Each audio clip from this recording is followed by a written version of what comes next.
Muito bem, senhores, seja muito bem-vindo a mais um Trabalho Nosso de Cada Dia, o programa mais comunista do Nova Vertente, porque aqui a gente fala mal de trabalho, a gente fala mal de tudo que é relacionado a trabalho. Seja bem-vindo a mais um episódio. Primeiramente, eu gostaria de agradecer a todos aqueles que estão se inscrevendo no canal do Limbo Podcast. Muito obrigado a todos vocês que estão lá dando uma força. Então eu peço encarecidamente, se você ainda não é inscrito, se inscreva no Limbo Podcast para você não perder nada. Conteúdos de qualidade duvidosa, mas estamos aí. Vai lá. Tem uma meta aqui. O episódio de hoje que nós vamos dizer é sobre revoluções industriais. As revoluções industriais que aconteceram ao longo da história. Nós vamos falar sobre isso bem porcamente. Porque eu não sou historiador. Anos atrás eu tinha lido um livro sobre esse tema e eu resolvi, deu um estalar na mente, poderia falar sobre esse assunto, não sei muito, mas o que eu sei eu poderia compartilhar com os ouvintes. É o seguinte, se bater uma meta de 50 inscritos a partir do lançamento desse episódio, eu vou fazer mais episódios com essa pegada histórica, de coisas que aconteceram ao longo da história, claro, sempre tendo trabalho como foco principal, mas uma pegada mais documental, não professoral, porque eu não sou professor de porra nenhuma, não sei nada, eu sou burro e é isso. Dito isso, vamos trabalhar, né? Vamos falar sobre Revolução Industrial, mas antes, para nós podemos entender um pouco do que foi essa transformação lá no século XVIII, a gente não pode não deixar de falar do contexto da época. Nós tivemos anteriormente a Revolução Industrial, mais ou menos umas 2 ou 3 revoluções. As principais foram a chamada Revolução Inglesa, né? Foi a Revolução Puritana, depois a Revolução Gloriosa, que abriu caminhos, em tese, para que futuramente pudesse ocorrer a Revolução Industrial. O interessante da Revolução Industrial é que ela abre espaço e ela abre caminho para outras revoluções. Porque quando você tem uma produção muito grande de produtos, você cria uma indústria, você necessariamente vai ter que desenvolver tecnologias e desenvolver terras, transporte, para que aquilo que você está produzindo possa chegar nas outras regiões de uma forma rápida e eficiente. Então, a Revolução Industrial, a partir dela, ela desencadeia outros tipos de revoluções de infraestrutura que nós citaremos um pouco para frente. Bom, ela foi iniciada por volta do final do século XVII, lá por 1780. Dizem que o nascimento do capitalismo é por consequência da Revolução, mas não. O capitalismo, ele já existia, obviamente, o sistema de capital já existia, porém ele não era difundido em larga escala. A Revolução Industrial potencializou o sistema capitalista, a consolidação, e fez com que ele fosse difundido tanto, no caso, na Inglaterra, onde começou a Revolução, quanto nos países europeus. Então ela tem esse início de 1780 até 1800, mas a partir de 1800 que o negócio começa a acontecer de verdade. E ela é contemporânea mais ou menos à Revolução Francesa, mas a Revolução Francesa ela aconteceu um pouco antes. Tanto que o nome Revolução, ela é oriunda dessa Revolução Francesa que acontece um pouco antes. Essa nomenclatura de revolução, ela é nomeada por conta da Revolução Francesa, que foi algo marcante nos países europeus. Mas no caso, se algum país quisesse reivindicar, por exemplo, essa nomenclatura de revolução industrial ou de criação de indústria, Portugal e Rússia foram realmente os primeiros, mas aquilo aconteceu na Inglaterra de uma maneira tão forte por conta do contexto inglês, por conta também do liberalismo político e também do liberalismo econômico, que foi realmente instalado por conta dessa reivindicação burguesa, porque os burgueses, na verdade, que fizeram essa tal revolução. Não é uma revolução do povo, não, é uma revolução burguesa. São eles que detêm capital, são eles que criam indústria, são eles que têm poder de fomentar. Então, na verdade, são eles que é o grande criador e o grande patrocinador dessa revolução. Então, o que vai possibilitar a revolução industrial? Primeiro, que é o liberalismo econômico e político, a ascensão da classe burguesa, o acúmulo de matéria-prima na região e os processos de industrialização que eles criaram. Mas o que acontecia no caso da pré-revolução? Como que era a produção? Como que era feito? Era feito por artesãos, no caso artesãos simples, eram feitos em casas, não existiam fábricas e era basicamente, sabe, uma indústria só, que era a indústria de têxtil, que fazia roupa, sapato, cinto, tudo com uma matéria-prima que era basicamente a lã.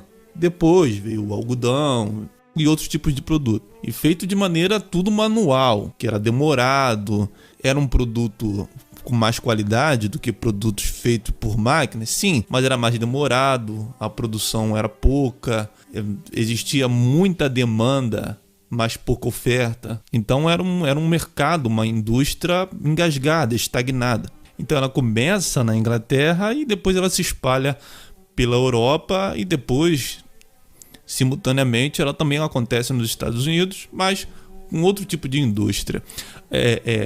Acontece algo também chamado que é política de cercamento. O que é essa bosta de política de cercamento? Era que existiam propriedades rurais, pequenos proprietários de pequenas terras, trabalhadores, servos que trabalhavam nos campos, e a política de cercamento obrigou a eles saírem do campo, saírem das suas propriedades rurais. Com isso, eles se deslocariam aos grandes centros, às cidades que não eram grandes, mas que já havia um acúmulo de gente morando, por conta do trabalho que ficou escasso. Porque os camponeses, eles eram obrigados a deixar essas terras e teve algo chamado que foi o êxodo rural, que é basicamente isso, o deslocamento dessa grande população para se formar os grandes centros, e depois disso foi usado como mão de obra para essas fábricas que estavam sendo criadas. Então muitos camponeses, servos, trabalhadores eram demitidos, a propriedade era tomada, se faziam grandes fazendas para a criação de ovelhas, para a produção de lã, para obter essa obra-prima e para ser levada às fábricas que estavam sendo construídas, que já havia algumas e outras que estavam sendo construídas. Então, era uma grande sacada, na verdade. A gente pega essa massa de gente que está espalhada, a gente junta ela, desloca ela, tira ela, pega esses terrenos, essas grandes terras, e as usa para a criação de obra-prima. Então, os trabalhos que anteriormente eram feitos por artesãos e uma produção doméstica simples, agora, com a revolução, é feito por máquinas. Máquinas estão produzindo produtos em larga escala, utilizando o carvão como fonte de combustível, porque as máquinas eram a vapor, tudo era a vapor. Então, com a revolução, é criado duas classes visivelmente perceptíveis. Primeiro, a classe burguesa, que eram os donos de meio de produção, dono das fábricas, os caras que tinham o dinheiro, que tinham o capital, e o proletariado, o famoso proletariado, que são os trabalhadores dessas fábricas. Tudo que é produzido, tudo que é feito, o proletariado, ele oferece a mão de obra.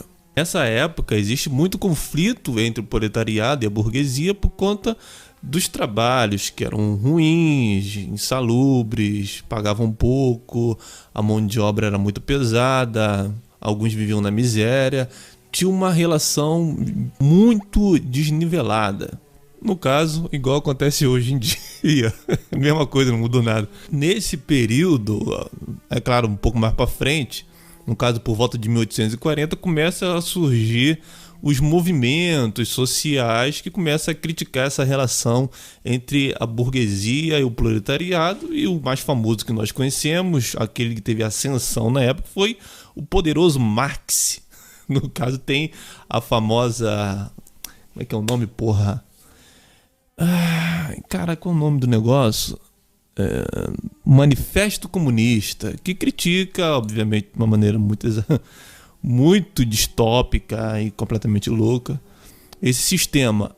O sistema, assim, tinha falhas, tinham coisas para melhorar, acertar, mas o Manifesto Comunista, ele toma poder como se o proletariado tivesse que ser dono, tivesse que tomar o poder da burguesia, no caso, o poder do comando.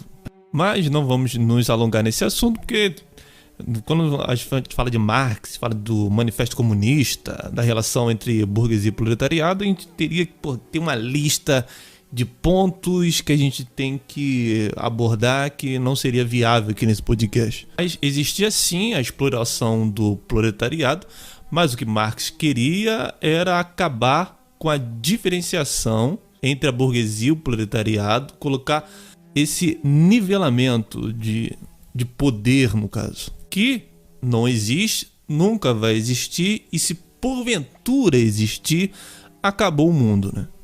Um cara que foi muito importante na Revolução Industrial foi um carinha chamado James Watt. É Watt ou Watt? Não sei. Mas ele foi um engenheiro que construiu o famoso motor a vapor. Ele, com a invenção dele, com a criação dele, foi dado um grande passo nas construções de grandes máquinas, motores, tudo a vapor. Com isso, obviamente, ele foi obrigado a trabalhar para o governo e depois, futuramente, ele foi patrocinado e ele obteve materiais melhores para a produção dessas máquinas que, obviamente, ao longo do tempo, elas foram ficando mais eficientes. Mas um ponto, não menos importante, a revolução ela só conseguiu realmente acontecer por conta do liberalismo político. Porque a relação burguesa com o governo era muito danosa, porque ela emperrava, era burocrática. Então, só com o liberalismo político foi que esse gargalo foi aberto. Ficaram se intrometendo menos nas relações comerciais, acordos comerciais foram feitos com mais velocidade, com mais liberdade. Tem muita intervenção do rei, da rainha, príncipe, do parlamento, a porra toda. Tipo assim, depois de lendo e pesquisando, uma das coisas mais tristes é aquilo que eles chamam de Enclusory Acts, que é o decreto das cercas, que é a obrigação do cara deixar sua propriedadezinha, deixar o campo, o meio rural, para se deslocar, para trabalhar pra gente. Pô, isso não, aí não. E, como havia dito no começo, foi desenvolvido também, na área mercante, um processo de infraestrutura para pudesse comportar toda essa oferta de produtos, para que pudesse ser levado a diversos tipos de lugares da Europa, os produtos que eram produzidos na Inglaterra. Então foi criado uma espécie de infraestrutura, claro, com a tecnologia da época. O que deu boom realmente foi a criação de ferrovias.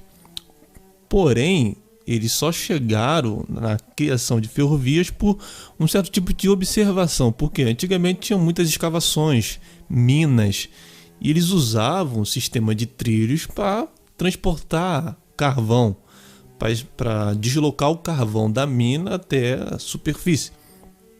Então, eles usavam o sistema de trilho e eles achavam bastante tentador colocar esses motores para fazer esse deslocamento da mina até a superfície, para que ele não pudesse fazer isso de uma maneira manual. Foi o que eles fizeram.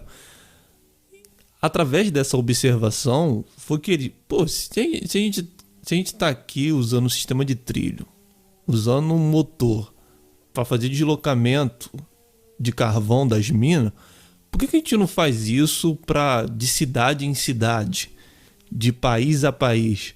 Foi então que deu o clique para criar sistemas de ferrovia, trens, utilizando motores a vapores, para fazer o deslocamento de produtos, de importação, de exportação e coisas desse tipo.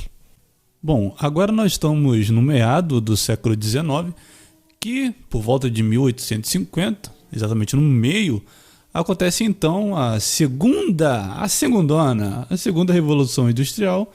Nada mais é do que a continuidade desse processo evolutivo das grandes indústrias. Porém, uma característica interessante da segunda Revolução Industrial foi a descoberta do aço, que anteriormente, na primeira revolução, eles utilizavam o ferro, e agora eles têm a fonte de energia como o petróleo, uma fonte fóssil de energia, que então eles não tinham descobrido ainda, e tem a eletricidade. Essa tríade faz com que novas máquinas surjam, novas invenções surjam, porém a gente não tem agora a Inglaterra. É claro que também ela acompanha essa evolução, mas nós temos como países principais dessa segunda revolução, que é, primeiro, os Estados Unidos, obviamente. Segundo, nós temos a Prússia e o Japão. Mais para frente nós vamos falar sobre o Japão, especificamente sobre o Japão, porque o Japão ele é bastante importante na evolução moderna que nós conhecemos hoje. Então foram criados o processo de industrialização, métodos, padrões. Falando desses três países, nos Estados Unidos, essa industrialização ela aconteceu após... porque teve uma guerra civil no norte da América, chamada a Guerra de Seção, que foi entre 1860 e 1865. No Japão, foi após a Revolução de Meiji, que foi aquela que aboliu o feudalismo, porque o Japão, anterior a isso, era um regime feudal, era dos grandes... Tinha um nome, eu esqueci o nome do que se dava. Deixa eu ver o nome aqui. Daimyo, nome, fazia referência a um poderoso senhor de terras. E após essa revolução de Meiji, que o Japão abole o feudalismo e coloca todo o poder na mão do imperador. E também adota a tecnologia, vamos dizer assim, ocidental para dentro do Japão para começar o seu processo de industrialização. Na Rússia também acontece que a Rússia ela importa a tecnologia da Alemanha, da Inglaterra, da França para dentro do país, também nesse período de 1890, para também começar o processo de industrialização. Então, a gente tem um grande avanço. Se a gente pudesse fazer um mapeamento, a gente poderia ver que todos, claro que em formas diferentes, começam esse processo, sabe, meio que simultaneamente. É claro, com acordos comerciais, com processo de liberação política que faz com que produtos sejam importados, tecnologias sejam compartilhadas, foi que fez com que todas essas potências pudessem crescer mais ou menos juntos. É claro que também futuramente, por demanda de obra-prima, matéria-prima na verdade, existe bastante conflito entre esses países quando eles começam a ir para a África, começar a explorar terras distantes, começar a explorar esses países. há um certo tipo de conflito, de divisão de terra, de importação de recursos, um quer ficar com a... É uma história longa. Então, com essa evolução e essa expansão de industrialização, foram começando a surgir os chamados monopólios de empresas que começam a ter bastante força, faz com que quase essas grandes empresas não tenham concorrência. Elas começam a ter um peso muito grande. Bom, se na primeira Revolução Industrial nós tivemos a indústria do algodão, que era uma indústria enorme, com grande peso e grande relevância, que movimentava muito capital, na segunda nós temos a indústria automobilística, que foi um grande avanço depois da descoberta do aço, do petróleo, no avanço da descoberta da eletricidade, com criação de lâmpadas, caralho a quatro. A indústria mobilística, chamada de Fordismo. Eu estou aqui, como eu não conheço muito da indústria automobilística, eu tenho um auxílio aqui no texto, dizendo o seguinte: esses setores que mais se destacaram na indústria foi a química e a metalúrgica, e a Ford, indústria mobilística, surgiu, obviamente, nos Estados Unidos e foi criado por um camarada chamado Henry Ford. Tá aí o nome de Fordismo. O sistema era constituído por linhas de montagem semiautomáticas. As esteiras criadas faziam o chassi percorrer por toda a fábrica. Dessa forma, os funcionários podiam montar os carros em outras esteiras com peças que foram chegando. No caso, o estilo de produção em massa, de coisas quase feitas de forma automática, foram feitos a partir dessa visão desse Henry Ford na montagem de carros. Foi com que, a partir dessa visão dessa indústria automobilística, foi se espalhando para outros tipos de indústria esse tipo de processo de fabricação. Então existiu e existe também muitas empresas baseado nesse processo de produção da Ford, do Fordismo, dessa maneira de criar peças, produtos, máquinas. Esses países que eram mais desenvolvidos tinham uma industrialização já estabelecida. Qual era a ideia deles? Levar e expandir essa industrialização para outros países menores, países que não eram tão desenvolvidos assim. Esse processo de expansão tem dois nomes que deram, que é o imperialismo e o neocolonialismo. Bom, todos nós aqui conhecemos o imperialismo europeu, em busca de consumidor, matéria-prima, Conferência de Berlim, divisão da Ásia, da África, conflito entre os países europeus, guerra e revoltas internas, resistência, Gandhi. Nós temos tudo isso no pacote. Bom, eu havia falado do Fordismo, não falei do Taylorismo, que é um outro tipo de método de produção. Ela tinha um objetivo, mais ou menos, de meio que racionalizar o trabalho. Ela tinha a intenção de aumentar o lucro, mas fragmentado com o máximo possível de trabalho. Enquanto o Fordismo ele se preocupava numa produção em grande escala, numa padronização de fábrica, de linhas de montagem, de ritmo mais dinâmico, o Taylorismo ele usa um outro tipo de visão. O funcionário ele ganhava de acordo com aquilo que ele produzia, ele tinha um grande nível de subordinação, a divisão de tarefas era em menor quantidade, menor escala.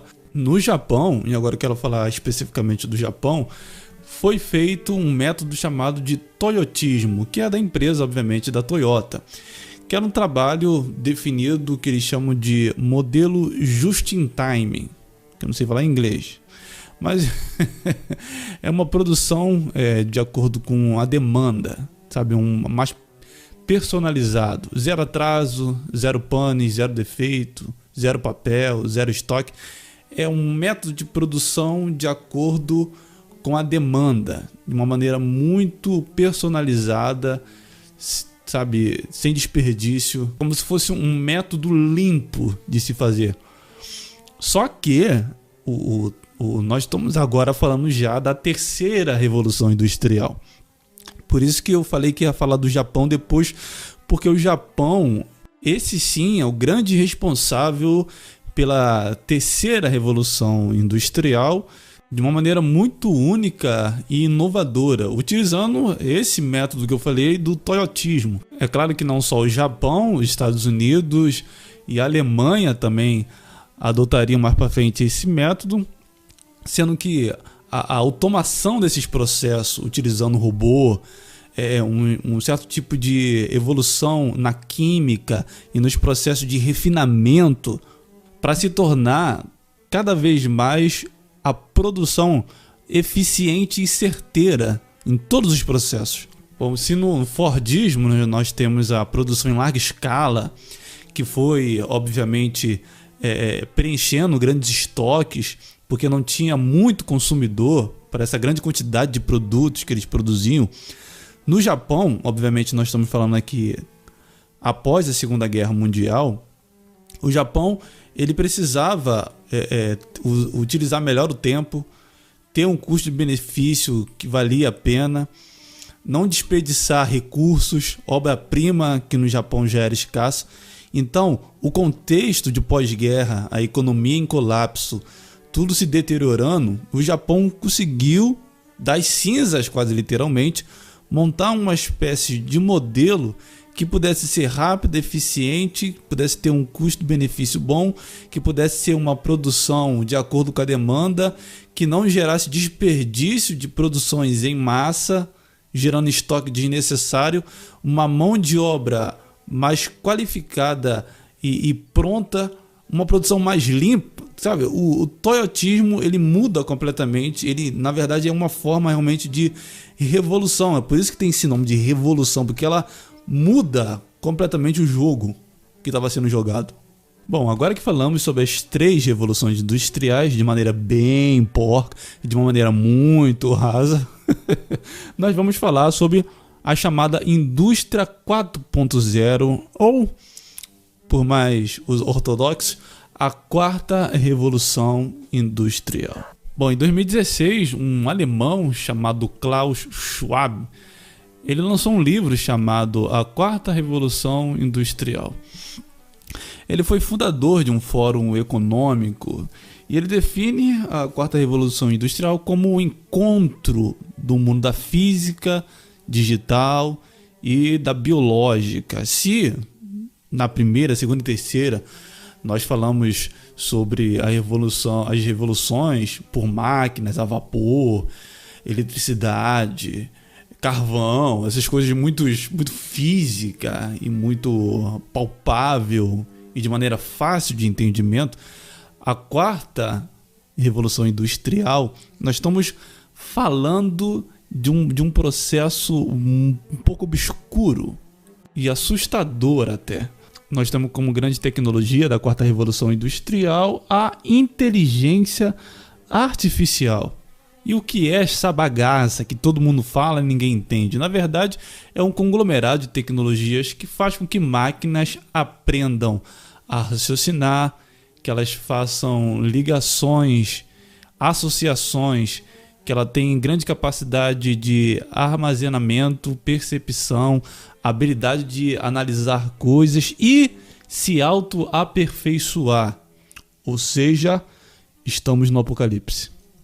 Nós não estamos falando de um robô que varre a casa, não. Nós estamos falando de um conglomerado de tecnologias que vai fazer com que essas máquinas fiquem mais inteligentes que os humanos, mais rápidas que os humanos, mais intuitivas que os seres humanos. Com tudo que o ser humano ela tem capacidade de ser 1000, 2000, 3000% a mais do que qualquer ser humano. Elas trabalham também em forma de algoritmo, então quanto mais o ser humano vai mudando ao longo do tempo, essas máquinas elas preveem essa mudança e elas já se atualizam, se aperfeiçoam para possíveis mudanças. É claro que essa tecnologia entrando nas indústrias, entrando nos processos produtivos, ela faz com que muitas profissões morram. Porque outrora o cara era pago, contratado, fazia curso para desenvolver certos tipos de tarefa. Hoje, com inteligência artificial, esses processos de produção é quase que automático. Quando há algo de errado, a máquina ela já tem a solução, ela mesmo se conserta, ela mesmo cria ferramentas para se autossustentar. Então, com a inteligência artificial, nós temos a robótica, a realidade aumentada, nós temos a nanotecnologia, Big Data, impressão 3D, biologia sintética. Aí você pode dizer, não, mas tudo isso é para melhoria do consumidor, melhoria das pessoas, e eu até concordo com isso. Porém, a gente não sabe qual é o teto disso, a gente não sabe qual é o limite, a gente não sabe como que essas coisas podem evoluir e de uma maneira prejudicial, porque todas as revoluções nós temos benefícios e malefícios. Ora, para que isso possa caminhar, nós temos que ter mais benefício do que malefício. Porém, meu filho, com a inteligência artificial, a gente meio que maqueia os possíveis malefícios que isso causa. Alguns já são detectáveis e já existem documentários extensos falando sobre isso, e outros não. Quando a gente chegar perto do teto, a gente vai ver o quão prejudicial é isso. No ano de 2015, esse Klaus, ele publicou um artigo, e são palavras dele. Ele diz o seguinte, deixa eu ler aqui o trecho do artigo. Ele fala o seguinte: a automação substituindo a força de trabalho em toda a economia, a substituição pura e simples dos trabalhadores por máquinas poderia acentuar a lacuna entre o retorno do capital e do trabalho.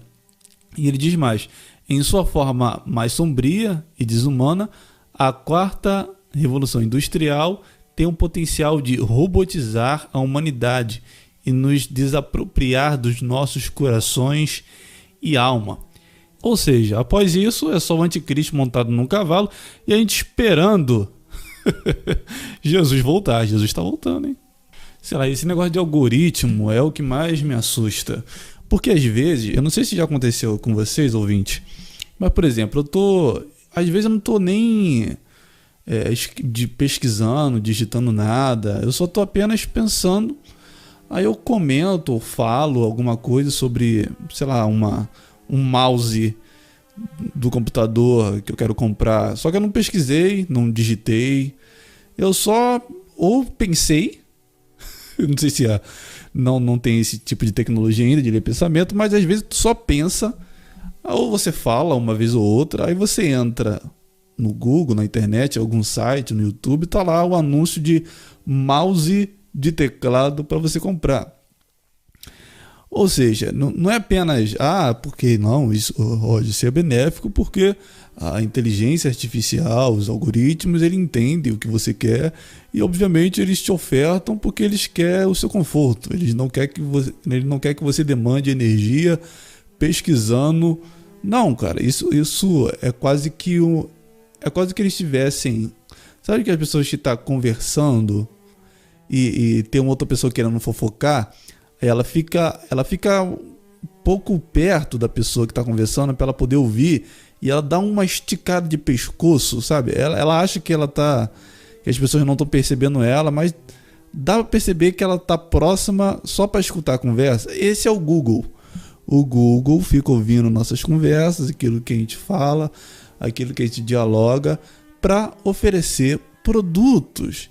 E a gente acaba caindo nessa pelo seguinte fato: é quase que imperceptível, é quase não dá para perceber que isso está sendo invasivo e que isso pode escalonar em coisas que são absurdas, porque o que essas empresas podem ter de mais valioso, primeiro, nosso dinheiro, e segundo, as informações que muitas das vezes a gente fornece de forma voluntária, e muitas das vezes, só por estar utilizando essas plataformas, a gente oferece e fornece, na verdade, informações pessoais de maneira involuntária. Sempre lá, quando você tem lá o botãozinho para você aceitar os termos, ninguém nunca para ler, ninguém para analisar, ver os pontos, ó, isso aqui, porra, isso aqui não.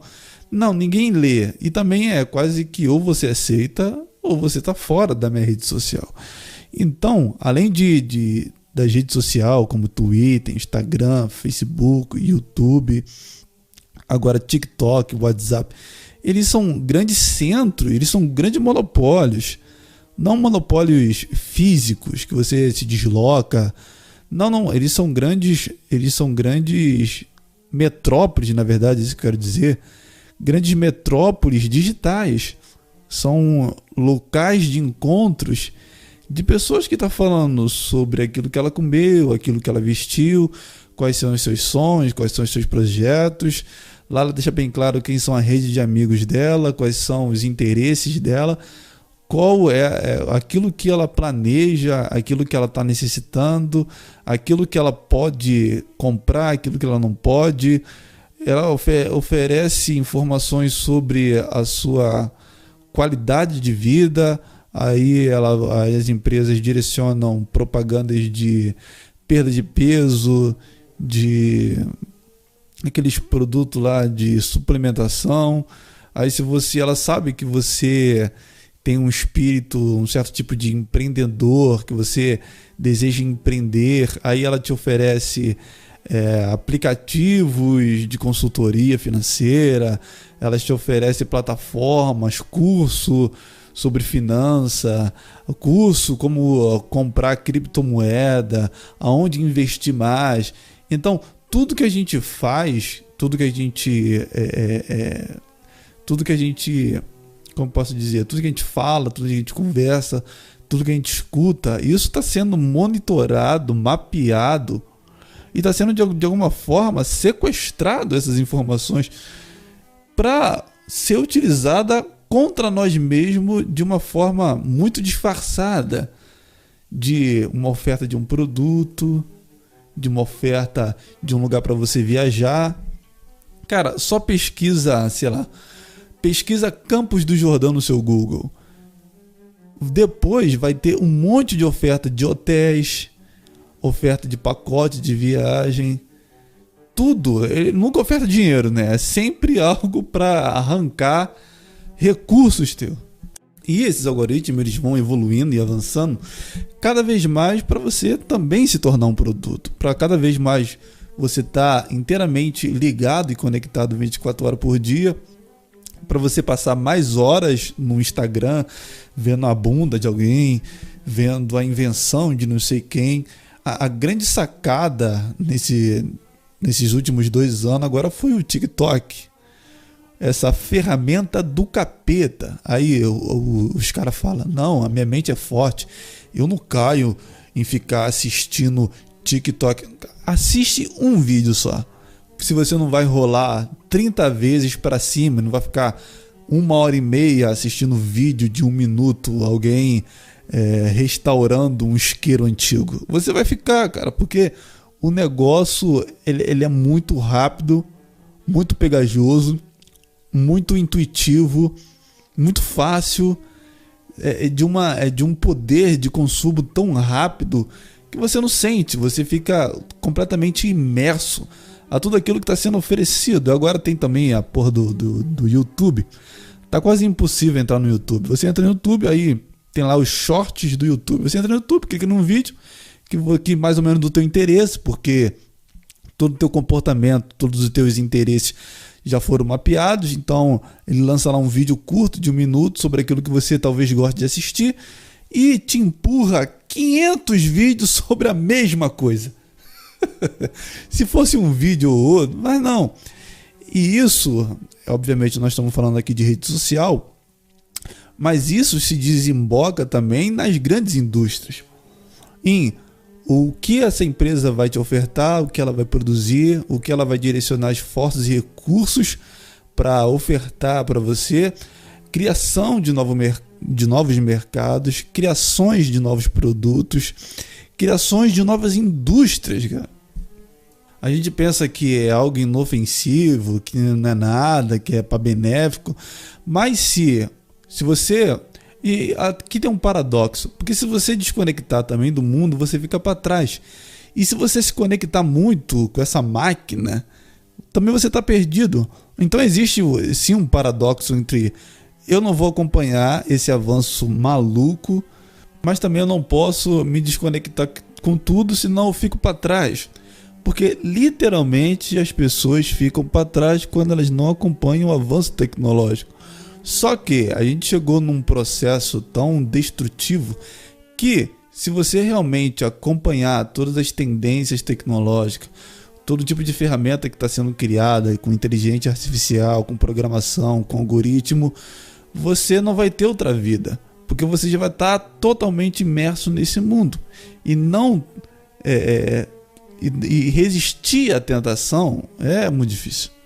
Eu não sei se vocês viram a entrevista do Elon Musk no Joel Rogan, que ele fala sobre inteligência artificial, e ele fala que ele ficava tentando não advertir, mas alertar as grandes empresas sobre o avanço da inteligência artificial, que era meio perigoso, que era bom eles irem com cautela, com um pé no freio, porque vai dar ruim.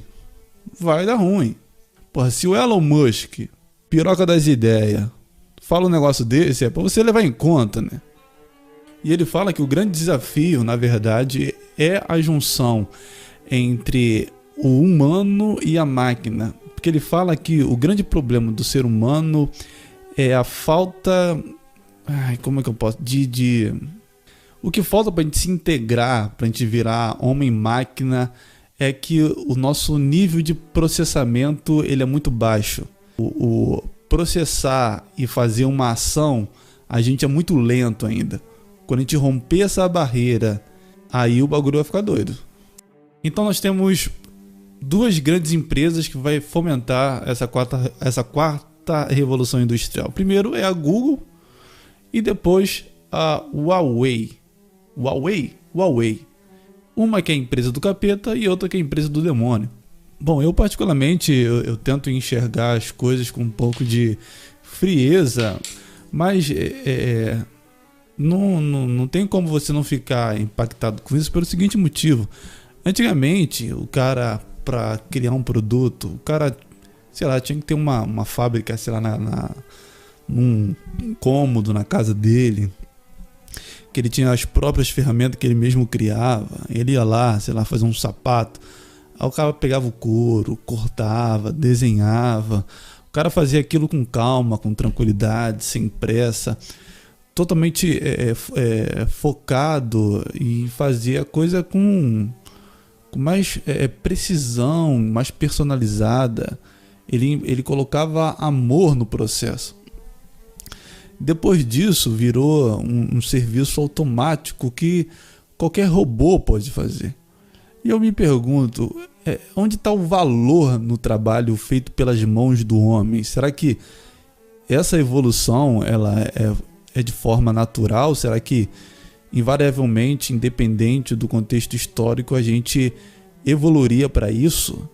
Isso é o processo natural, então não tem beleza nesses trabalhos manuais, nesses trabalhos personalizados, aquilo que a pessoa, sei lá, por habilidade ou por herança dos seus pais, dos seus avós, ela resolveu levar para frente toda essa cultura artesanal e produção familiar. Será que isso já não tem mais valor? Será que isso realmente é coisa do passado?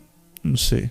O avanço da tecnologia, ele se tornou necessário por toda a cultura que a gente foi adquirindo ao passar do tempo, mas eu me pergunto, será que a gente vai começar a confundir o que é real, o que não é real?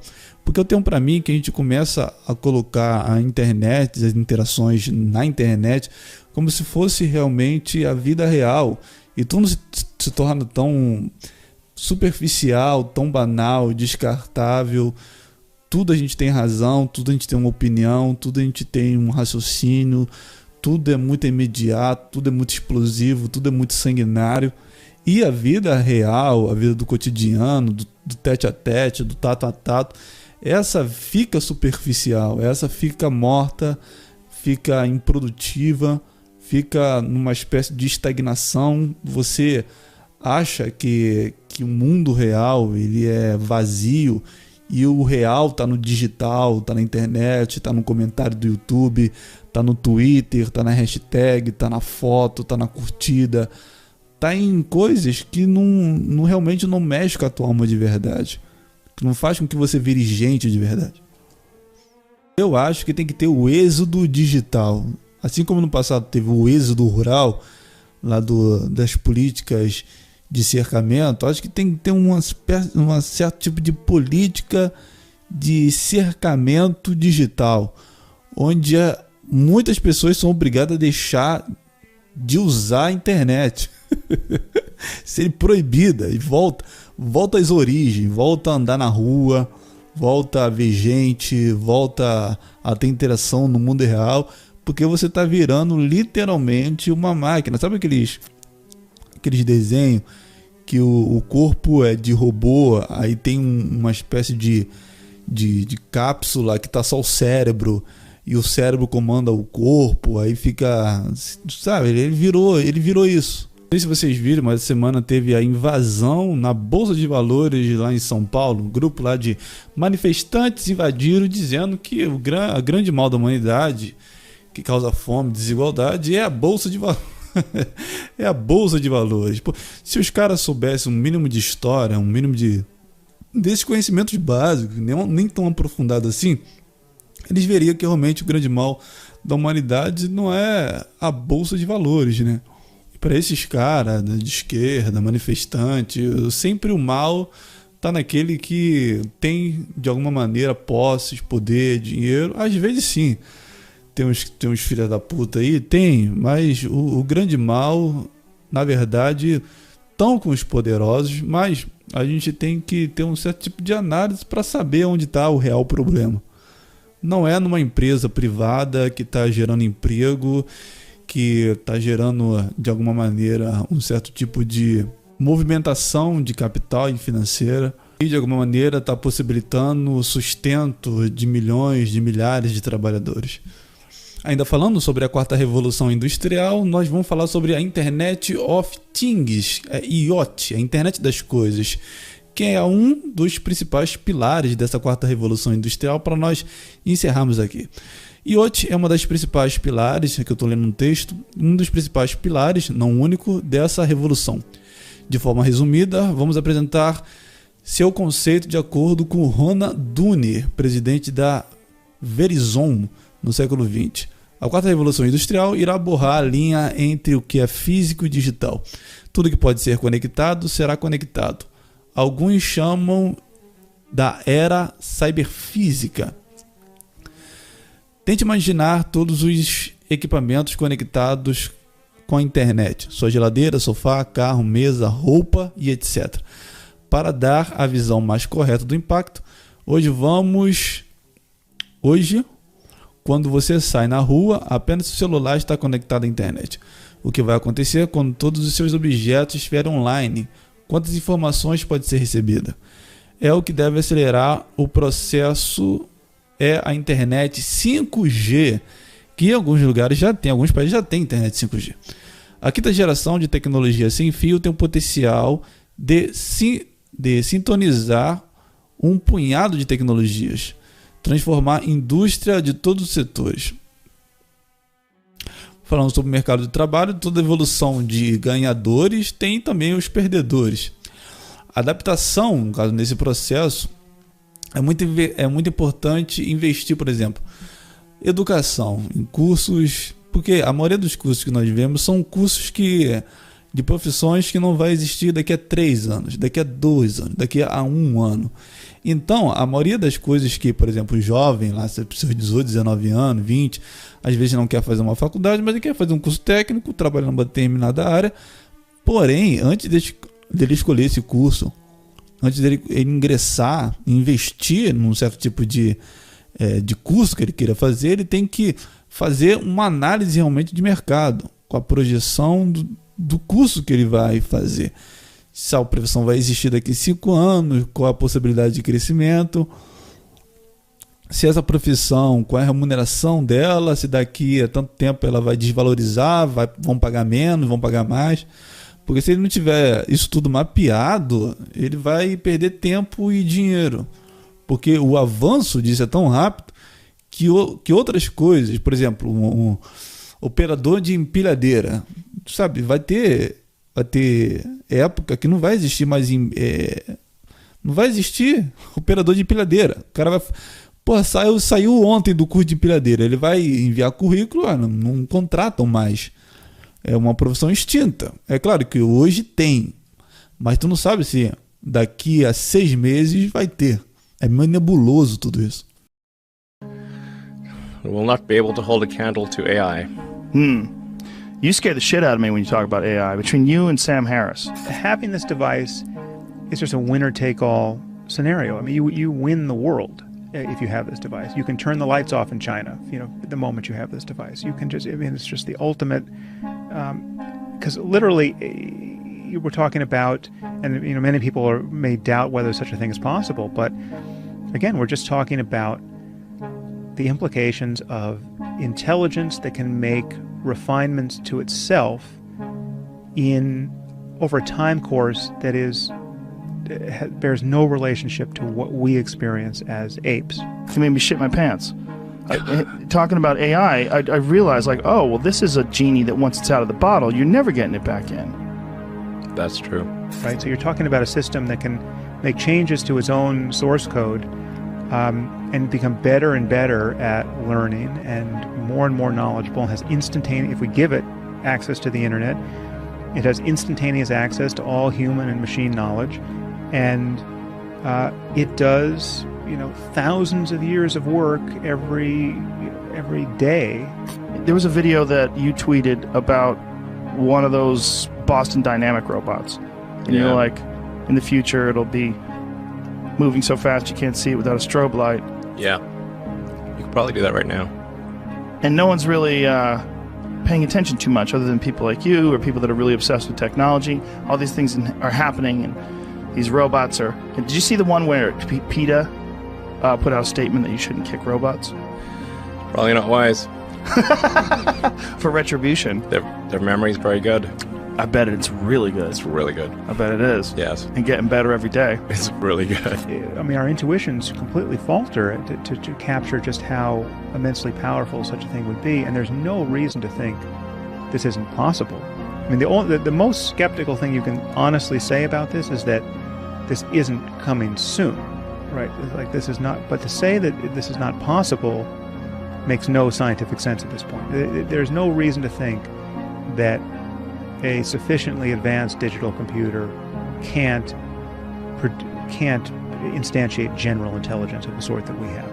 It feels like we are the biological bootloader for AI, effectively. We are building it.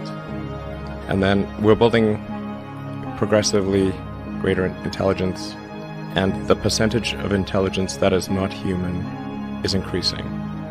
And eventually, we will represent a very small percentage of intelligence. The intelligence has to be at bottom some form of information processing. And if we get the algorithm right with enough hardware resources, and the limit is definitely not the hardware at this point, it's the algorithms, there's just no reason to think this can't take off and scale, and that we would be in the presence of something that is like having an alternate human civilization in a box that is making thousands of years of progress every day. But the AI is informed, strangely, by the human limbic system. It is, in large part, our id writ large. How so? We mention all those things, the sort of primal drives, all the things that we like and hate and fear. They're all there on the internet. They're a projection of our limbic system. It's true. This can do human-level intellectual work, but just a million times faster. And again, this totally undersells the prospects of superintelligence. I think human-level intellectual work is it's going to seem pretty paltry in the end. But if you just imagine just speeding it up, if you imagine if we were doing this podcast, imagine how smart I would seem if between every sentence I actually had a year to figure out what I was going to say next, right? And so I say this one sentence, and you ask me a question, and then in my world, I just have a year. I'm going to go spend the next year getting ready for Joe, and it's going to be perfect. Ultimately, I can change my ability to work faster. I mean, like we're talking about software that can change itself. You're talking about something that becomes self-improving. So there's a compounding function there. But the point is, it's unimaginable in terms of how much change this could affect.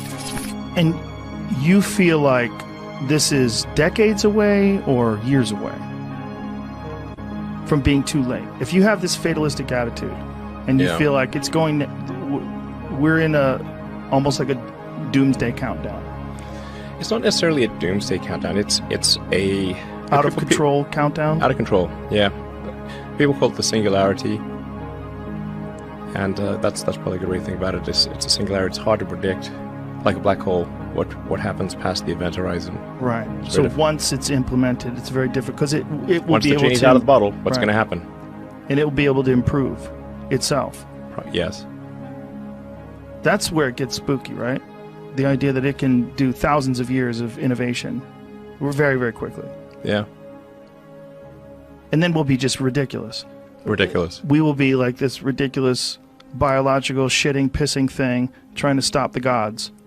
No, stop. We like living with a finite lifespan and watching, Norman Rockwell paintings. It could be terrible, and it could be great. It's not clear. Right. But one thing is for sure, we will not control it. Do you think that it's likely that we will merge somehow or another with this sort of technology and it'll augment what we are now? Or do you think it will replace us? Well, that's the scenario. The merge scenario with AI is the one that seems like probably the best. Like for us. Yes. Like if you can't beat it, join it. That's yeah. From a long-term existential standpoint, that's like the purpose of Neuralink, is to create a high bandwidth interface to the brain such that we can be symbiotic with AI. Because we have a bandwidth problem. You just can't communicate through your fingers. It's too slow. What's the idea behind it? Like, what are you trying to accomplish with it? Like, what would you like, best case scenario? I think best case scenario, we effectively merge with AI, where AI serves as a tertiary cognition layer, where we've got the limbic system, kind of the primitive brain essentially. You've got the cortex. So you're currently in a symbiotic relationship. Your cortex and limbic system are in a symbiotic relationship, and generally people like their cortex and they like their limbic system. I haven't met anyone who wants to delete their limbic system or delete their cortex. Everybody seems to like both. And the cortex is mostly in service to the limbic system. The cortex is trying to make the limbic system happy. That's what most of that computing power is. Now, if we do have a third layer, which is the AI extension of yourself, that is also symbiotic.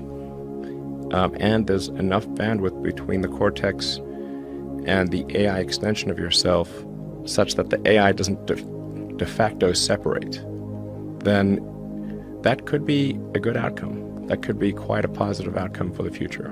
So instead of replacing us, it will radically change our capabilities. Yes, it will enable anyone who wants to have superhuman cognition.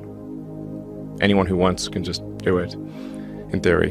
And if that's the case, then, and let's say billions of people do it, then the outcome for humanity will be the sum of human will, the sum of billions of people's desire for the future.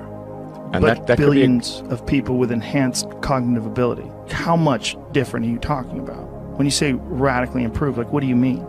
it's kind of like, how much smarter are you with a phone or computer than without?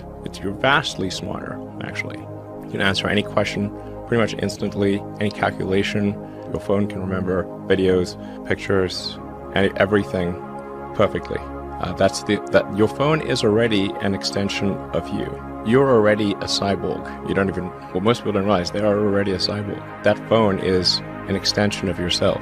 The communication rate between you and the cybernetic extension of yourself, that is your phone and computer, is slow. It's very slow.